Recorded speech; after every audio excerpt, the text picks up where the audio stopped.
boat. We're going to get on a sunset cruise throughout Maine.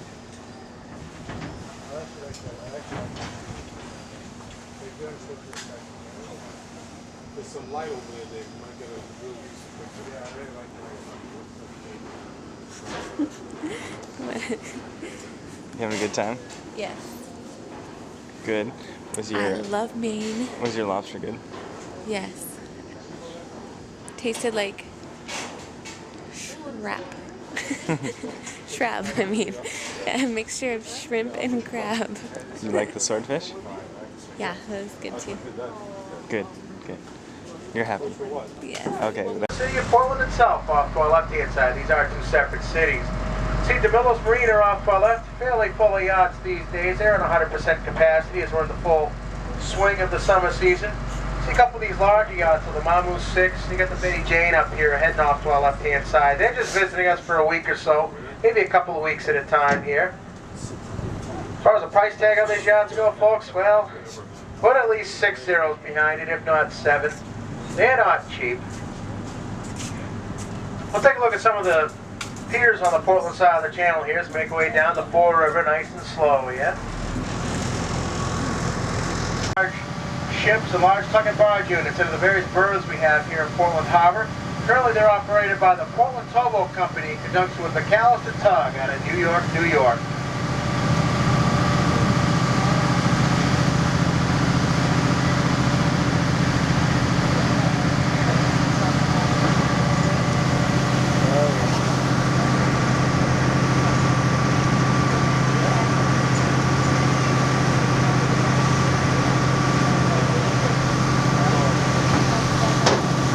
Light green dome on the top and 3 masts coming from it there. It's not a lighthouse you're looking at though, folks. That's actually the Portland Observatory, built back in 1807. Portland Observatory is used as a communication device between ship and shore before the advent of wireless radio. Any sailing ship coming into Portland Harbor back in the day would be flying 2 flags, one telling who its owner was, the second one telling what it had on board for cargo. The gentleman in the observatory up there would then fly 2 similar flags upon spotting this ship, and then fly a 3rd flag once arrangements had been made to tell the ship which pier was to tie up to. This would in turn alert the local stevedores along shore that the ship was coming in and where it would be tying up in case they were looking for work. The Portland Observatory up there is open every day from 10 a.m. until 5 p.m. there at the top of Munjoy Hill. And you can tell when they're open, folks. A lot of flags flying from the mast up there. Of course, it's being 6:30 at night. They've already closed for the evening. Quite a view of Castle Bay from up there. They just rebuilt that tower several years back.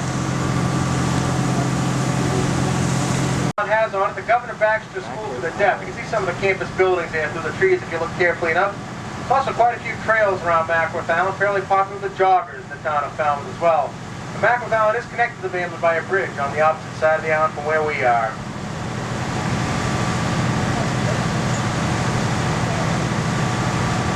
Now this ledge off our left-hand side is known as Halfway Rock. Supposedly marks the halfway point between the city of Portland and the Diamond Island Downs off to our right-hand side.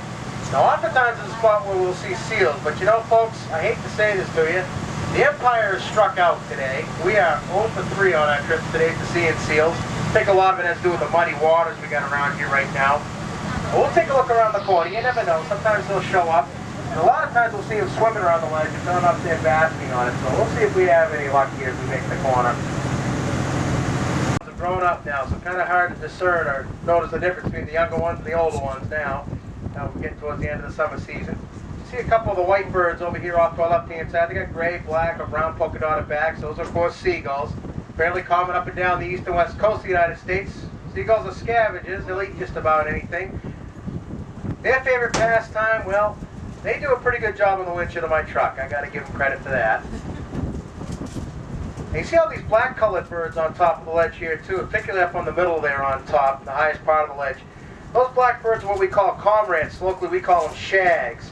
These shags are cormorants, very strong swimmers, however, they're very poor flyers. The reason for this is that they have very little oil in their feathers, so once they dive down into the water tends to soak right in. And this lets them, although it's a Spanish-sounding name, Sir Ferdinando Gorges was indeed an English countryman. Fort Gorges was commissioned to be built back in 1858 by the Secretary of War, Jefferson Davis. As you folks might recall, Jefferson Davis later went on to become President of the Confederacy, against whom this fort was constructed. Fort Forge is built entirely out of granite quarry here in the state of Maine. It was originally the garrison with 96 short-range guns. However, this fort was obsolete before its completion through the head knock for our left-hand side. Diamond Pass is also the gateway to the outer islands of Castaway. Take a look down through there, and the islands you can see furthest off in the distance, Great Chevigue Island. That's our newest town in the state for us the last year. You see all those houses kind of clustered together there, just off of Peaks Island. There were all those sailboats on the moorings. Those houses are actually all part of Long Island, the third largest island in Casco Bay, a little over 1,000 acres in size. State of Maine. Fort Scamble has gun ports on both this and the opposite side of the island. That's to protect these two entrances into Portland Harbor. The one we're going to be traveling out of here, coming up off our left-hand side, called Whitehead Passage. And of course we're traveling in through the other entrance into Portland Harbor, the main ship channel. Of course this side of Port I think Mom's inside the nest and his dad up on top of the square there. Ospreys are fish hawks. They're migratory birds. They do go south for the winter months. Whitehead. Hang on just a moment here. You're going to see Ram Island coming into view. Start seeing the legends. And then we'll start seeing the green part of the island there. I'll cut her back here in just a second. Take a look. In just a moment, you'll see the old man of Whitehead appear from the left-hand side of the cliffs. There he is.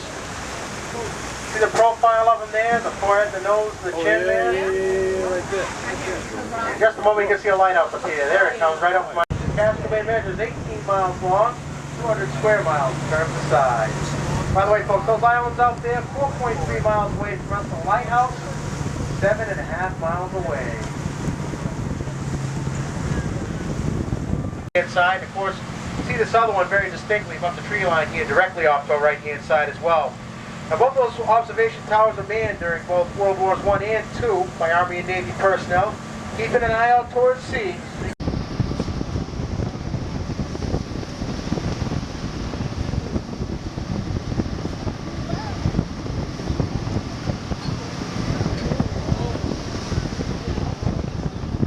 On the east coast of the United States, she's second only to Boston Light, located down in Boston Harbor.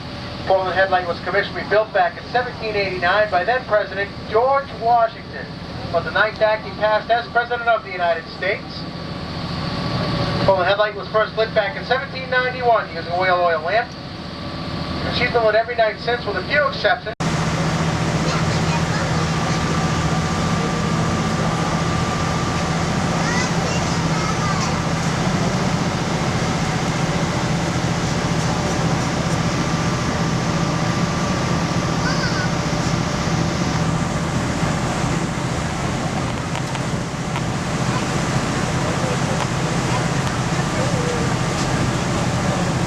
We saw earlier on our trip there, assisting the Yasa Golden Horn. She just blew out of Portland Pipeline Pier number 2, coming up here heading off to our left-hand side. She just got done dropping off a cargo of crude oil. You see another oil tanker here also, the Overseas Shirley. That also has a cargo of crude oil on board. See the green piping there attached to the center of the Overseas Shirley off to our left-hand side. That piping marks the beginning of a 230-mile-long pipeline which winds its way up to Montreal, Canada. Now, once the crude oil from these ships reaches Montreal, it'll then be refined and distributed throughout the Canadian provinces, with some of that refined fuel product making its way back into the United States to pump gasoline, home heating oil, diesel fuel, and the like. Now, both these ships did come in with about 1 million barrels each of crude oil, barrel, of course, being 42 U.S. gallons. It only takes the Portland Pipeline Pier about 36 hours to totally unload one of these ships. That Overseas Shirley will probably be sailing here the next 8 hours or so, because she's just about empty too. Now, they get about 7 to 8 ships a week here at the Portland Pipeline Pier.